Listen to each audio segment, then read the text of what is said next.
बिस्मिल्लाहिर्रहमानिर्रहीम। अस्सलाम वालेकुम। आप देख रहे हैं अलिफ न्यूज़ और मैं हूं आपके साथ माजिद अली। शामिल करते हैं आज की हेडलाइंस। सैलाब से शदीद मुतासर पाकिस्तान की मदद की जाए, तुर्क सदर रजब तैयब एर्दोगान की आलमी बरादरी से अपील। इंडोनेशिया और पाकिस्तान के वफ्द की इसराइल आमद, इसराइली मीडिया का दावा।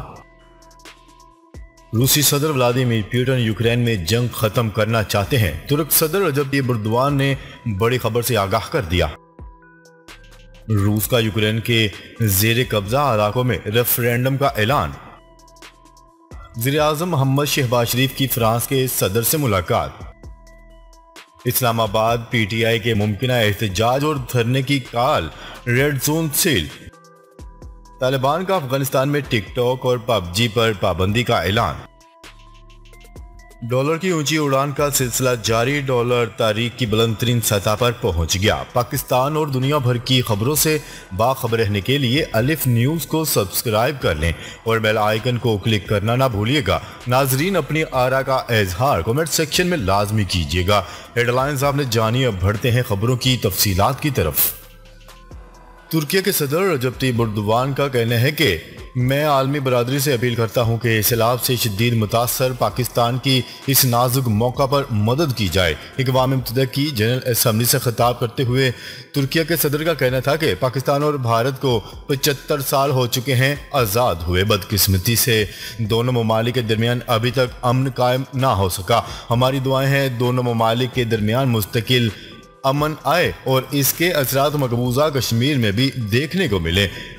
अपनी बात को जारी रखते हुए तुर्क सदर रजब तैयब एर्दोगान का कहना था कि पाकिस्तान सैलाब से शदीद मुतासर हुआ है। इस शदीद सैलाब के बाद हमने इंसानी हमदर्दी के तौर पर अपने बरादर मुल्क की मदद की है और मजीद कोशिशें जारी हैं। मैं आलमी बरादरी से अपील करता हूं कि सैलाब से शदीद मुतासरा मुल्क पाकिस्तान की इस नाजुक मौका पर मदद की जाए। अफगानिस्तान के हवाले से बात करते हुए तुर्क सदर रजब तैयब एर्दोगान का कहना था कि अफगानिस्तान को बहुत सारे मसाइल का सामना है। गुज़िश्ता 50 साल से अफगानिस्तान हालत जंग में है और तनाज़ात की दलदल में फंसा हुआ है। इस वक्त बरादर मुल्क में गुर्बत समेत बहुत सारे मसाइल हैं। दोस्त ममालिक को चैलेंजेस का सामना करना पड़ रहा है। हम अफगानिस्तान में भाइयों के साथ हैं। अबूरी हुकूमत मसाइल से निकलने के लिए कोशिश है।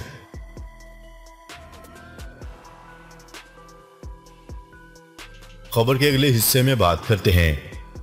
इसराइली मीडिया रिपोर्ट में दावा किया गया है कि इंडोनेशिया के एक सीनियर सरकारी ओहदेदार और अमेरिका में मुकीम पाकिस्तानियों का एक वफ्द इसराइल पहुंचा है, जहां वो सदर इसहाक हर्जोग से मुलाकात भी करेंगे। इसराइली मीडिया की रिपोर्ट के मुताबिक इंडोनेशिया के एक आला ओहदेदार इसराइल के दौरे पर हैं। दोनों ममालिक के दरमियान ताल्लुकात की बहाली के लिए रवां साल के आगाज से वजारत खारजा की सतह पर खुफिया मुज़ाकरात जारी थे। रिपोर्ट के मुताबिक गुज़िश्ता बरस अगस्त में भी इंडोनेशिया के सरमायाकारों, ताजरों और टेक्नोलॉजी के माहिरीन पर मुश्तमिल एक वफ्द ने इसराइल का दौरा किया था।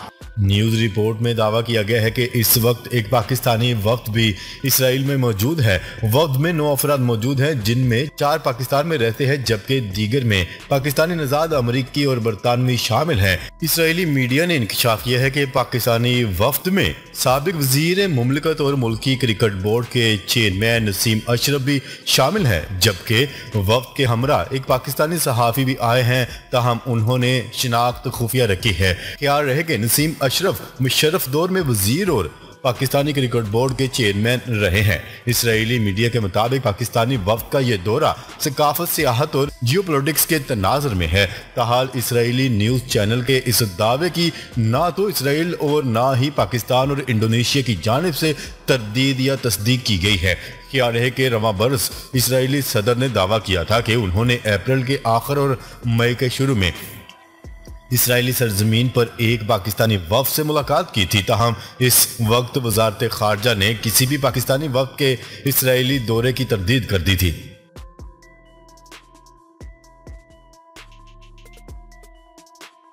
खबर के अगले हिस्से में बात करते हैं। तुर्क सदर रजब तैयब एर्दोगान ने दावा किया है कि रूसी सदर व्लादिमीर पुतिन यूक्रेन में जंग खत्म करना चाहते हैं और इस हवाले से जल्द ही कोई अहम इकदाम उठाया जा सकता है। अमेरिकी मीडिया को इंटरव्यू देते हुए तुर्क सदर रजब तैयब एर्दोगान का कहना था कि गुज़िश्ता हफ्ते उज़्बेकिस्तान में सदर पुतिन से होने वाली बातचीत से उनका अंदाजा है कि सदर पुतिन यूक्रेन जंग का जल्द अज जल्द खात्मा चाहते हैं। तुर्क सदर रजब तैयब एर्दोगान का कहना है कि रूस और यूक्रेन के दरमियान 200 कैदियों का जल्द तबादला हो सकता है। वाज़ेह है कि यूक्रेन इस माह अपना बहुत बड़ा इलाका रूसी कब्जे से वापस लेने में कामयाब हुआ है, ताहम रूस ने अभी तक ऐसा कोई इशारा नहीं दिया कि वो क्रीमिया समेत यूक्रेन से मुकम्मल इनखला के हवाले से कोई फैसला कर रहा है।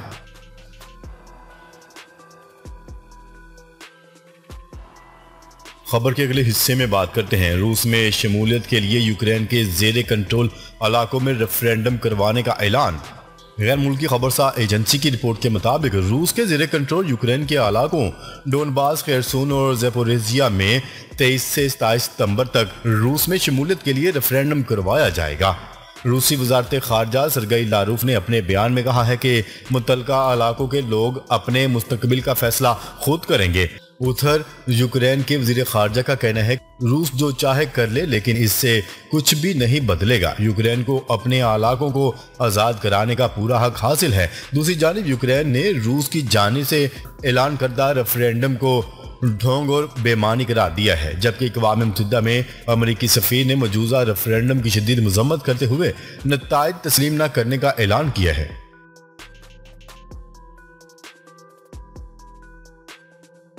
खबर के अगले हिस्से में बात करते हैं। वज़ीर आज़म शहबाज शरीफ ने अक़वाम मुत्तहिदा की जनरल असम्बली में अमूमी बहस के इफ्तिताही सेशन में शिरकत की।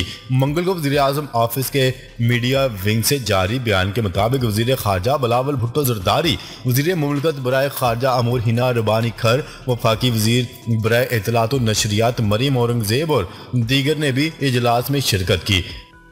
अलावा अज़ीम वज़ीर आज़म मियाँ मोहम्मद शहबाज शरीफ ने अक़वाम मुत्तहिदा की जनरल असम्बली के 77वें इजलास के मौका पर फ्रांस के सदर एमानुएल मैक्रोन से मुलाकात की। मंगल को वज़ीर आज़म ऑफिस के मीडिया विंग से जारी बयान के मुताबिक मुलाकात के दौरान वज़ीर खारजा बिलावल भुट्टो ज़रदारी, वज़ीर ख़जाना मुफ्ता इस्माइल, वफाकी वज़ीर बराए इत्तलात व नशरियात मरीम औरंगज़ेब और वज़ीर मुमलकत बराए खारजा अमूर मौजूद थी।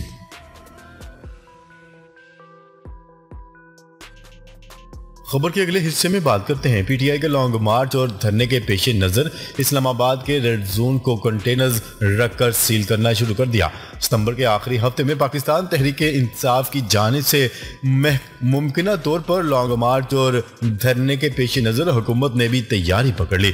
इस्लामाबाद में एहतजाज और मुजाहिरीन से निपटने के लिए सिक्योरिटी इंतजाम शुरू कर दिए गए हैं। इस्लामाबाद के रेड जोन के दाखिली रास्तों पर कंटेनर्स लगाने का अमल शुरू कर दिया गया है। इंतजामिया के मुताबिक नादरा चौक को कंटेनर्स लगाकर बंद कर दिया गया। डी चौक को भी खारदार तारों और कंटेनर्स लगाकर बंद किया जा रहा है।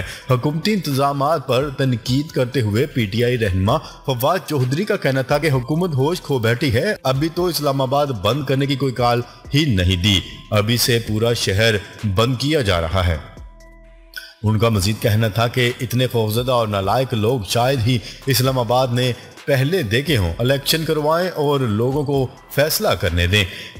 वाज़ेह है कि पीटीआई ने सितंबर के आखिरी हफ्ते में लॉन्ग मार्च का फैसला किया है। फैसले के मुताबिक लॉन्ग मार्च इस्लामाबाद पहुंचकर धरने में तब्दील हो जाएगा।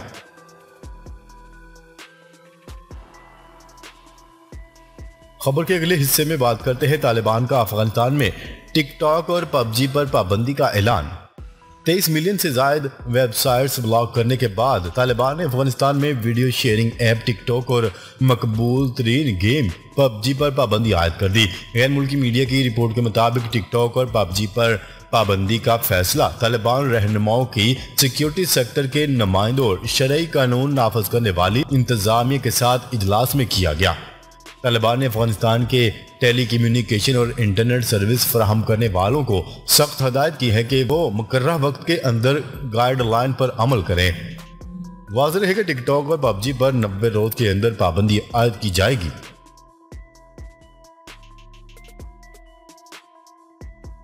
खबर के अगले और आखिरी हिस्से में बात करते हैं। इंटरबैंक में डॉलर ने नई तारीखी बुलंदी को छू लिया। इंटरबैंक में डॉलर 240 रुपए की सतह पर पहुंच गया।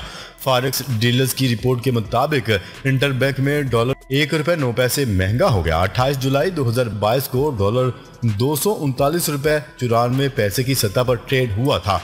शहबाज हुकूमत के दौर में डॉलर ₹57.07 तक महंगा हो गया, जबकि इमरान खान के 3.5 साल दौर में डॉलर ₹58.08 तक महंगा हुआ था।